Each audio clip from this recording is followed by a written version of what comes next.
Yes, occasionally throughout the last few decades at least, my tarnished eyes and prickly ears are granted a delightful glimpse into some comedy shows that are carefree and shallow in their nature. Think Seinfeld, Squidbillies, Archer, South Park, Aqua Teen Hunger Force, and the like, shows that, much like my demonic self, aren't afraid to bask in the dark elegance of gallows humor and rampant depravity.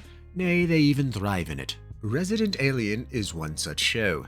Based on a comic that I know little to nothing about, and by all accounts isn't properly represented by the television show in the slightest, Resident Alien is still a raucous romp that found me and my harem of slaves laughing at the top of our lungs at the antics of a being from outer space having recently arrived to Earth, finding itself taking residence in the small Colorado town of Patience. This creature then kills and takes the form of a physician known as Harry Vanderspiegel. After discovering the first two seasons on the flicks of net, which I binged quite swiftly, I followed Harry as he collided with humanity in an attempt to fit in long enough to make his way back home. Although I do love a good torture session now and again, I choose not to spoil any of the intricate details of the plot here, allowing you, my sensual pets, to experience this enjoyable collage of dark humor blended well with the occasional moment of drama.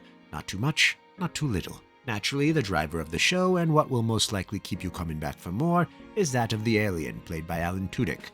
This man is known for many things, mainly his superb voice acting, but it was a blessed surprise to see him in a lead role for once, as he is immensely talented.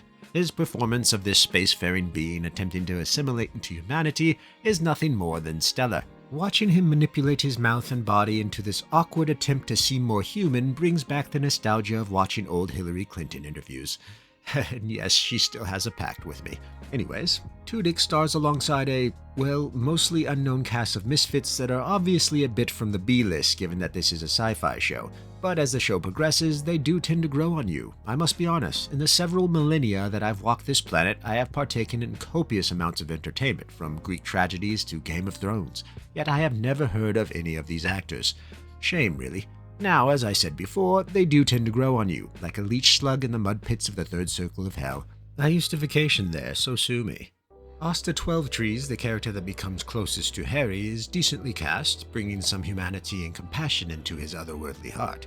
Sheriff Mike Thompson was, at first glance, a fairly annoying character to me. I found his blatant asshole personality a bit of a turnoff at the start, and this is coming from a demon. But as the series progressed and his character gets a bit more fleshed out, he swiftly became my favorite character in the show, outside of Harry, that is. His random remarks and humorous jabs have found me laughing the hardest in the series, perfectly executed and a triumph, and no doubt perfect representation of police officers. The other characters are just as adequately acted and deserve some attention as well, but they won't get it here because I couldn't be bothered. In fact, there are only two characters that I didn't care for in the slightest. One being the little devout Muslim girl that is somehow also a feminist and smarter and wiser than everyone and, as a result, exceptionally annoying. The second being that of Darcy Bloom, the town's bar owner and an ex-Olympic skier that found her career ending with a tragic accident. This woman is, quite frankly, not a good person. Normally you would think, but Don, you love bad people. I mean, it's your whole shtick.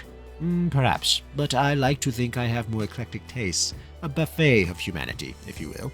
And Darcy simply doesn't have much in redeeming qualities. She makes poor decision after poor decision, yet for some reason always comes out as the victim or the one to save the day, even though she may have been the cause of the problem in the first place. Basically, she never really grows as a character and is somehow portrayed by the show as someone you are supposed to like, despite being highly unlikable. And yes, I know that's subjective, but you are watching my video. At the end of the day, it's just confusing, to say the least, and it all makes her character rather annoying. The actor is fine, mind you, actually pretty good, but the character is just not deserving of a spot in my harem. Not like the sheriff. But an actor can only do so much with what the script gives them, and although it completely breaks away and quite frankly disrespects the source material, the writing here is still more than solid and filled with copious amounts of humor, character development with the aforementioned exception, and neatly paced story arc progression, much to my arousal. No surprise, really, given that Resident Alien was created by Chris Sheridan of Family Guy infamy. The man seems to know how to run a show. Delightful. The pacing is very well done, and the mix of humor with some more serious scenes is balanced perfectly and allows the audience to become invested in the characters and their flaws, desires, wants, and needs, much like all humanity. The CGI is, more often than not, fairly decent given it's a sci-fi show. The mix of prosthetics and CGI for Harry's alien is quite the treat, to be honest. While in alien form, he is able to give off a variety of facial expressions that I found most welcome. Not bad. Each episode has its place and fits perfectly in moving the arc along, often leaving some worthy cliffhangers demanding you come back to see the next. Of course, there is the exception of Season 2, Episode 3, entitled Girls' Night. Do yourself a favor and skip this one. It serves no purpose to the overall plot and is nothing but a preachy mess. I would rather have a fire imp burn out my entrails than have to suffer through that 44-minute feminist talking point yet again. With that exception, the show's a hoot. Well worth a watch, well worth a laugh. So, as one of my first videos uploaded onto Silicon Valley's vivid matrix of eternal digital spectacle, I, Don Derelict, heartily recommend giving Resident Alien a bit of your time, for even a demon of the 8th circle of hell needs a laugh now and again. Now carry on, human.